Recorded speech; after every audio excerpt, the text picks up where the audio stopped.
Setiap orang berhak hidup sejahtera, lahir dan batin, bertempat tinggal serta mendapatkan lingkungan hidup yang baik dan sehat, serta memperoleh pelayanan kesehatan. Hal tersebut telah tertuang dalam amanat Undang-Undang Dasar 1945 Pasal 28. Namun, kenyataannya masih banyak masyarakat di Indonesia yang tidak memiliki rumah yang layak. Kementerian Pekerjaan Umum dan Perumahan Rakyat membantu memberikan solusi. Dengan melaksanakan program pembangunan perumahan berbasis komunitas, pemerintah memberikan dukungan berupa kemudahan perizinan dan subsidi bagi masyarakat berpenghasilan rendah (MBR) serta bantuan prasarana dan utilitas umum bagi pengembang. Melalui skema ini, pekerja non-formal yang selama ini kesulitan mendapatkan akses KPR ke bank akan bisa mendapatkan subsidi rumah.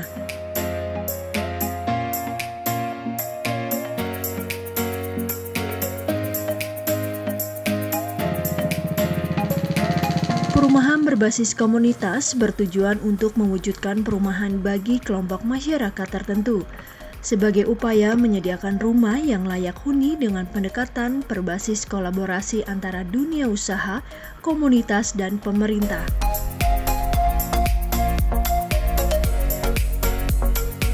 Perumahan Bayangkara Praja Sriwijaya adalah salah satu model perumahan berbasis komunitas yang dibangun dengan pola hunian berimbang antara jumlah rumah mewah, menengah, dan sederhana.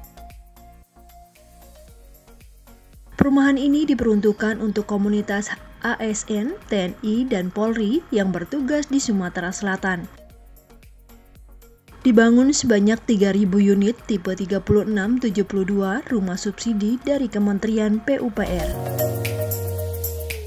Dengan skema KPR fasilitas likuiditas pembiayaan perumahan, subsidi selisih bunga, dan subsidi bantuan uang muka yang disalurkan melalui bank pelaksana.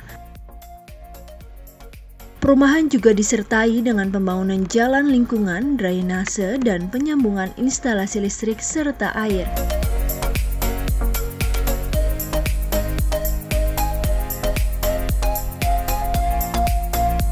Tak hanya di Sumatera Selatan, Kementerian PUPR melalui Direktorat Jenderal Penyediaan Perumahan juga membangun perumahan berbasis komunitas di Garut, Jawa Barat.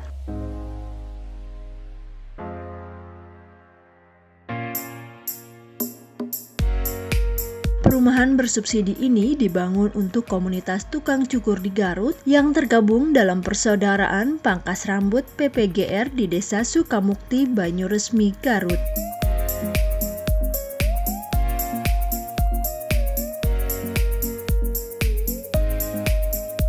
Perumahan terletak di tanah seluas 50.000 meter persegi. Untuk tahap pertama akan didirikan sekitar 150 unit rumah tipe 3060 dengan harga jual sekitar 130 juta rupiah.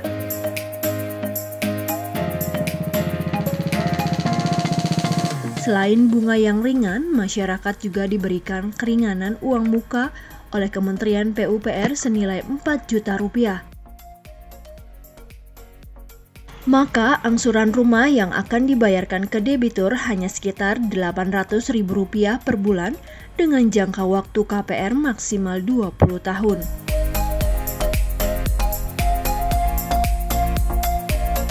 Ini merupakan program pemerintah FLBP,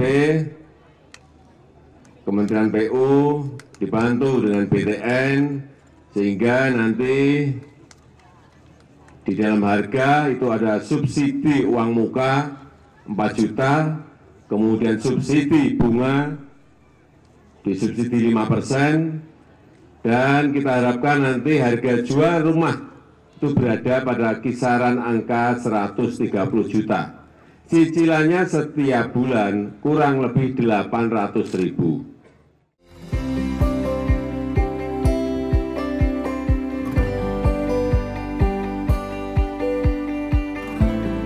Perumahan ini juga disediakan fasilitas lainnya, seperti organisasi kantor pusat, museum cukur, sekolah cukur, aula, serta tempat ibadah dan sekolah. Untuk mendapatkan bantuan perumahan ini, masyarakat yang tergabung dalam komunitas dapat mengajukan bantuan perumahan terlebih dahulu ke pemerintah daerah setempat.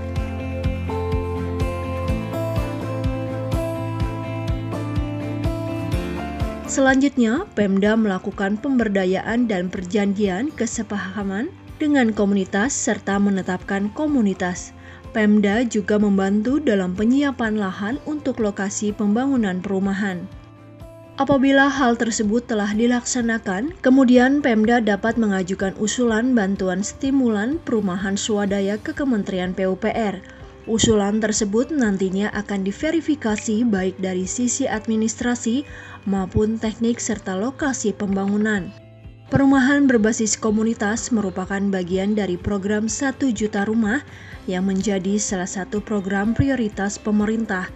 Tujuannya untuk menyediakan rumah layak huni bagi masyarakat.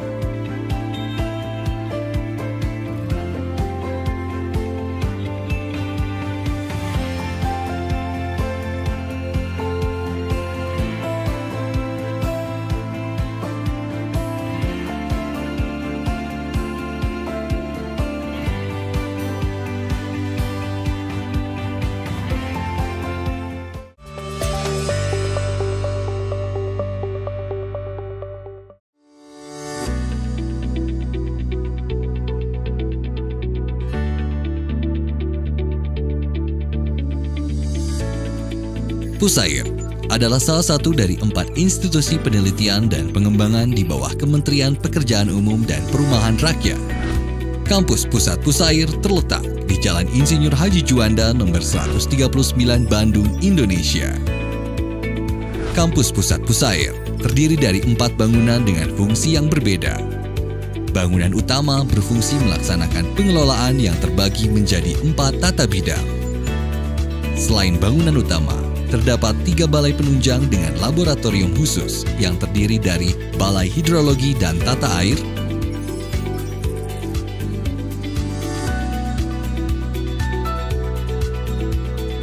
Balai Hidrolik dan Geoteknik,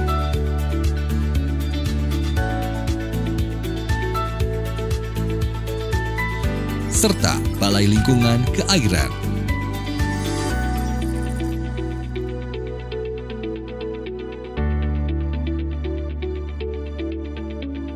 Selain di Bandung, Pusair juga memiliki 5 balai yang tersebar di seluruh Indonesia.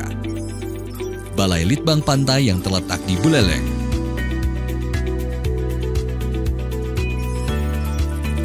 Balai Litbang Rawa yang terletak di Banjarmasin, Balai Litbang Sungai yang terletak di Surakarta, Balai Litbang Sabo yang terletak di Yogyakarta, dan Balai Litbang Irigasi yang terletak di Bekasi. Tugas utama Pusair adalah melaksanakan penelitian dan pengembangan di bidang sumber daya air. Fungsi Pusair adalah melaksanakan implementasi teknologi, uji laboratorium dan lapangan, evaluasi, standar dan pedoman, kerjasama, dan pengelolaan dan edukasi. Pusair menghasilkan produk unggulan dalam bidang sumber daya air yang digunakan oleh pemerintah, perusahaan, dan masyarakat untuk meningkatkan kualitas hidup. Produk unggulan Pusair 2017 adalah cleaning saluran irigasi yang memberikan efisiensi terhadap saluran irigasi, Saboda Mikromodular yang mengurangi angkutan sedimen dari darat ke sungai, blok beton terkunci yang berfungsi sebagai pelindung struktur terhadap gerusan air. Pusair selalu berdedikasi sebagai pionir pembangunan sumber daya air untuk kesejahteraan bangsa Indonesia yang bersinergi dengan agenda prioritas Nawacita.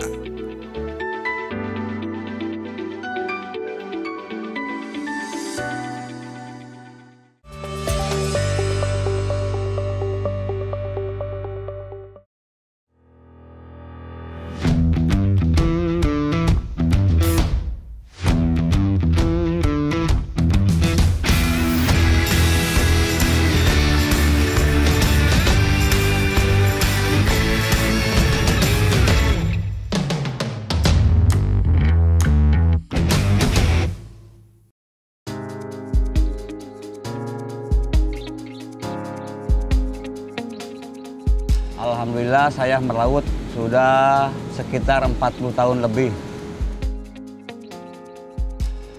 Kalau melaut tergantung musimnya. Kadang-kadang berangkat malam, kadang-kadang berangkat siang. Sebelum saya melaut, saya persiapkan seperti alat makan, peralatan melaut, jaring, segala macam lah. Saya setelah lengkap peralatan, saya mendorong perahu dengan teman-teman untuk persiapan melaut.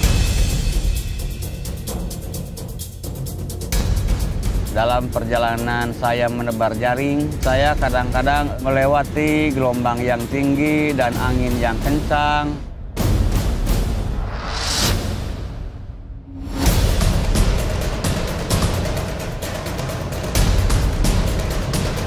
Tapi saya terus hadapi karena di hati saya mau mendapatkan ikan banyak yang melimpah.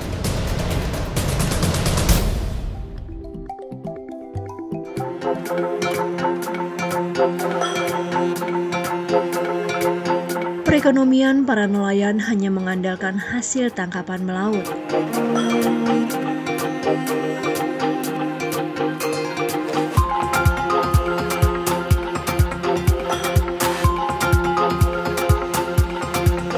Harta benda yang mereka miliki pun seadanya.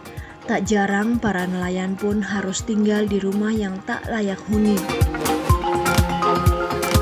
Pemerintah melalui Kementerian PUPR terus meningkatkan ketersediaan rumah khusus bagi masyarakat berpenghasilan rendah atau MBR melalui pembangunan rumah khusus. Rumah khusus adalah program Kementerian PUPR yang dibangun untuk daerah-daerah perbatasan, guru, tenaga medis, daerah tertinggal, pulau terluar, pemuka agama, dan masyarakat nelayan. Program ini memberi secerca harapan bagi nelayan di Pangandaran, Jawa Barat.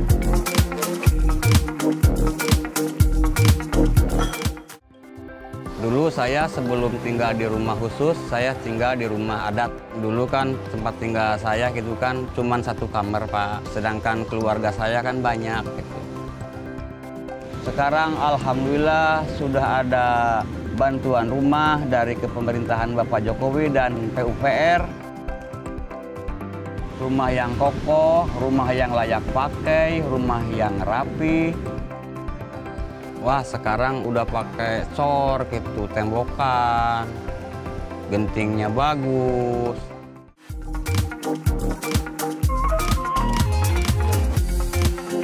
Pembangunan rumah khusus merupakan bagian dari program sejuta rumah yang dicanangkan Presiden Joko Widodo tahun 2015 silam untuk mengurangi angka backlog perumahan dan rumah tidak layak huni.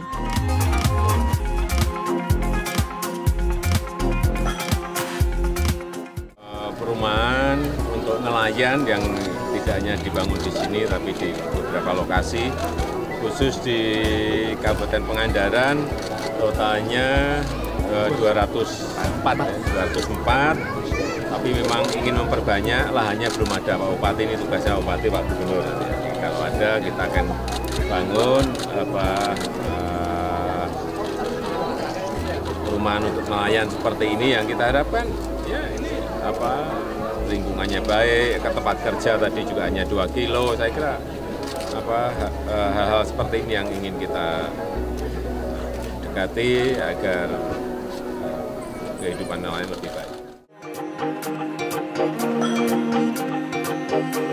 Berdasarkan data yang dihimpun Direktorat Jenderal Penyediaan Perumahan Kementerian PUPR, capaian pembangunan rumah khusus secara nasional hingga 31 Desember 2019 mencapai 1,95 juta unit.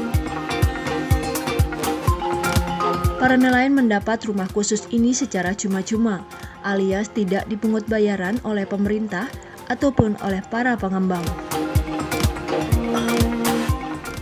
Alhamdulillah saya tidak ada pungutan sama sekali, apalagi harus bayar atau target. Harapan itu telah terwujud. Tak hanya nelayan di Pangandaran, pembangunan rumah khusus layak huni juga diperuntukkan bagi nelayan di Kota Gorontalo.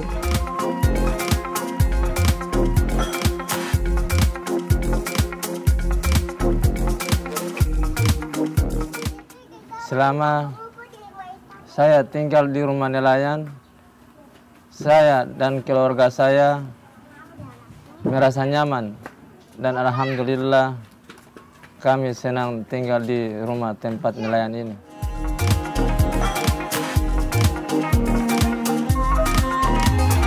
Ya, Ahmad memang merasakan kenyamanan di rumah khususnya, karena memang setiap rumah sudah dilengkapi dengan jalan lingkungan yang bagus, saluran drainase, jaringan listrik, dan juga air bersih.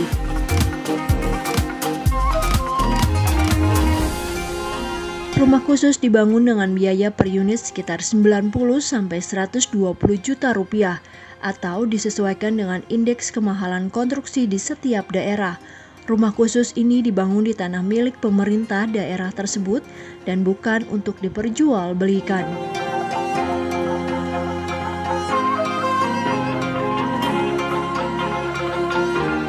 Sejak tahun 2015 sampai 2018, Kementerian PUPR telah membangun sebanyak 895 unit rumah khusus di Provinsi Gorontalo.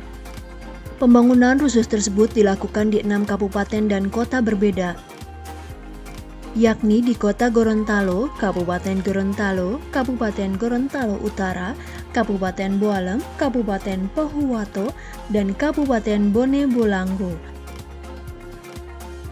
Pemerintah berharap nelayan di Indonesia memiliki rumah layak huni untuk mengatasi kawasan kumuh di pesisir, sehingga mereka dapat hidup di lingkungan yang baik dan tak jauh dari laut tempat mereka mencari nafkah, sehingga dapat meningkatkan perekonomian dan kesejahteraan hidup.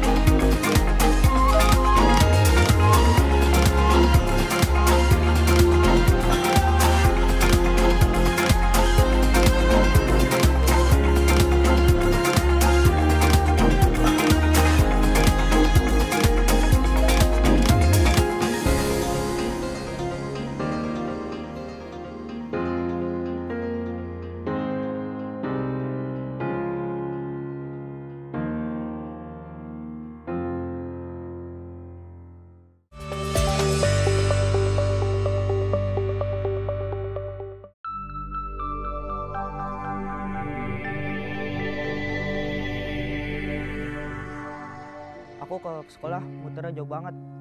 Pengennya sih dibuat jembatan, biar lebih dekat sekolahnya.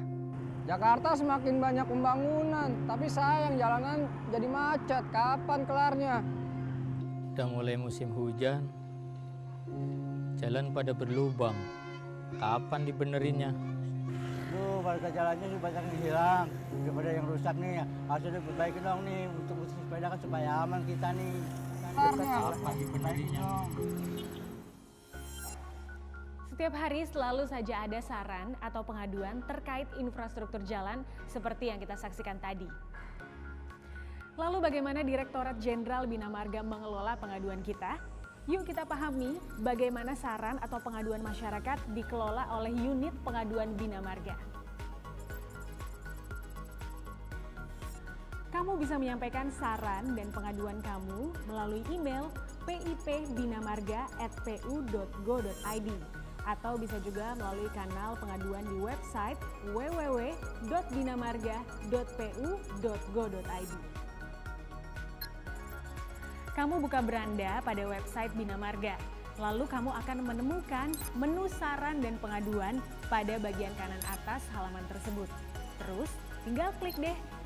Kamu harus mendaftar terlebih dahulu sebelum akhirnya bisa melakukan login. Setelah mendapatkan konfirmasi melalui email, silahkan login. Kemudian kamu akan diarahkan untuk mengisi biodata.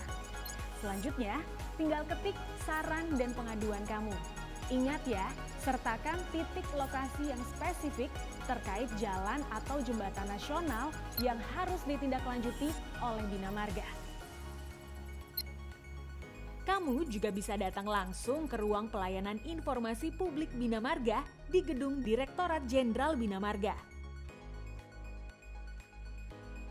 Ada beberapa prosedur pengelolaan pengaduan masyarakat. Di sini, kamu akan diarahkan oleh petugas pelayanan untuk mengisi formulir terlebih dahulu. Jika pengadu adalah instansi, maka wajib melampirkan berkas-berkas khusus sesuai yang diatur oleh perundang-undangan yang berlaku. Sementara untuk pengadu berbadan hukum, wajib menyertakan lembar pertama dan terakhir anggaran dasar yang telah disahkan oleh Kementerian Hukum dan HAM. Petugas pelayanan akan memverifikasi berkas-berkas pengadu untuk ditindaklanjuti. Buat kamu yang berada di daerah, tenang aja, Ditjen Bina Marga didukung oleh 22 balai yang tersebar di seluruh Indonesia loh.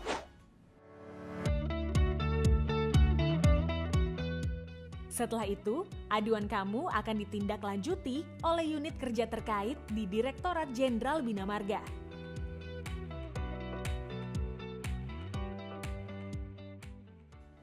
Jadi, jangan khawatir, Ditjen Bina Marga pasti akan menindaklanjuti pengaduan kamu. Karena saran dan pengaduan kamu sangat berarti bagi Bina Marga, agar kinerja kami menjadi lebih baik. Jangan lupa untuk follow media sosial Bina Marga untuk mendapatkan informasi paling update seputar jalan nasional, jalan tol, dan jembatan nasional. Yuk sama-sama berkontribusi untuk membangun infrastruktur Indonesia yang lebih baik.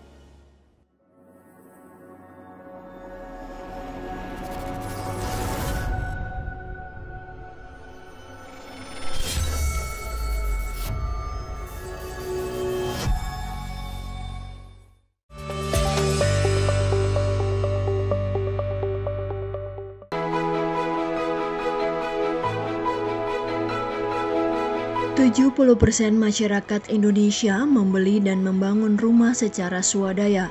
Karena itu, pemerintah berusaha mendukung masyarakat yang berpenghasilan rendah dan menengah agar bisa memiliki rumah layak huni.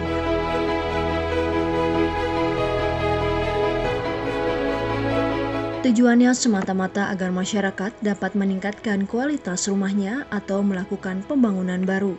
Pemerintah juga memprioritaskan program ini dengan terbitnya Keputusan Menteri Pekerjaan Umum dan Perumahan Rakyat Nomor 158 Tahun 2019. Di dalamnya tertuang soal kenaikan dana program BSPS.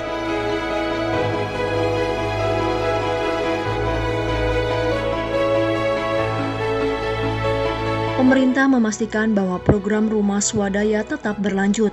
Program ini dirasa sangat besar manfaatnya bagi masyarakat. Pemerintah juga mendorong masyarakat untuk menjadi pelaku utama dalam pembangunan rumahnya sendiri. Masyarakat Desa Kohot, Banten salah satunya, yang telah menerima bantuan bedah rumah dari Kementerian PUPR. Si penerima bantuan harus berswadaya untuk memenuhi pembangunan rumahnya.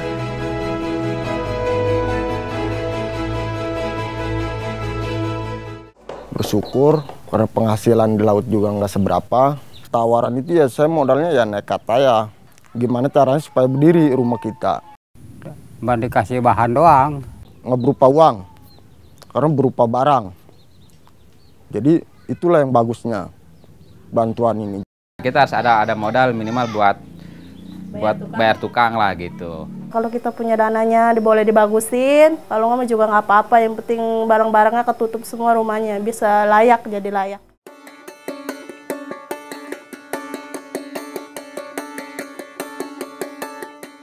Bantuan BSPS ini juga dirasakan oleh Namawi, warga Kalimantan Timur. Ini asal mulanya rumah, karena tidak layak dihuni, ternyata ada bantuan dari pemerintah, memanfaatkan kayunya, dibelikan kayu sama ongkos tukang. Jadi kami yang menerima bantuan, tetap kita manfaatkan mana yang ada itu. Meskipun tidak sepenuhnya, kami tetap menghargai. Kalau tidak ada bantuan pemerintah, mungkin belum bisa digarap ini. Alhamdulillah sudah mendapat bantuan, kelihatannya sudah.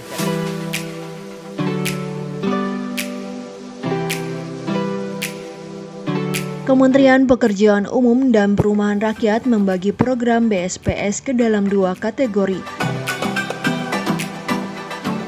Kategori pertama, peningkatan kualitas rumah.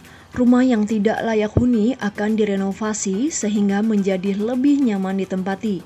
Pada kategori ini, masyarakat menerima program BSPS akan mendapatkan komponen bahan bangunan serta sejumlah uang sebagai upah buruh yang mengerjakan renovasi. Kategori kedua, pembangunan baru. Kategori ini diperuntukkan bagi masyarakat yang sudah berkeluarga namun belum memiliki rumah.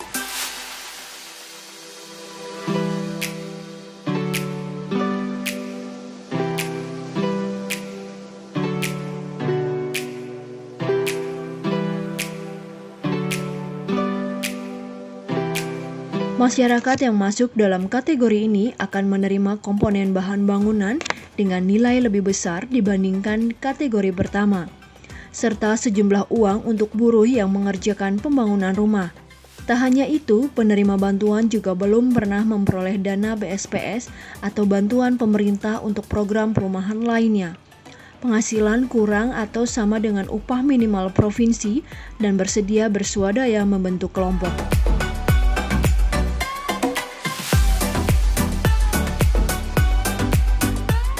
Pemberian BSPS ini berdasarkan kriteria yang diusulkan oleh pemerintah daerah setempat ataupun suatu lembaga. Usulan tersebut dilengkapi dengan data jumlah rumah dan lokasi rumah tak layak huni yang ada di desa atau kelurahan.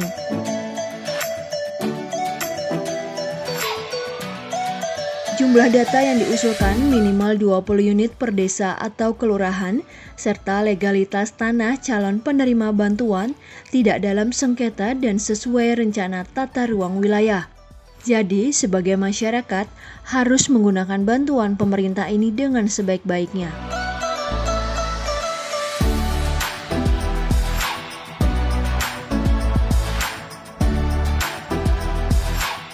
Ya iyalah, karena kan buat diri kita sendiri, bukan buat pemerintah, buat rumah kita sendiri. Termotivasi lah gitu. Semua bisa kalau kita emang bersama-sama gitu.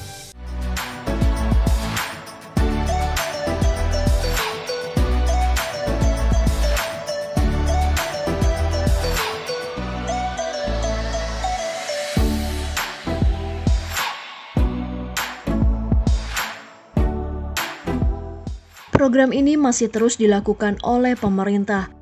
Adapun pada 2020 ini, Kementerian PUPR akan mengalokasikan dana senilai 4,3 triliun rupiah untuk melakukan bedah rumah terhadap 181.000 unit rumah tak layak huni di seluruh Indonesia. Dengan bantuan ini, masyarakat berpenghasilan rendah bisa berlindung di rumah yang lebih baik dan sehat.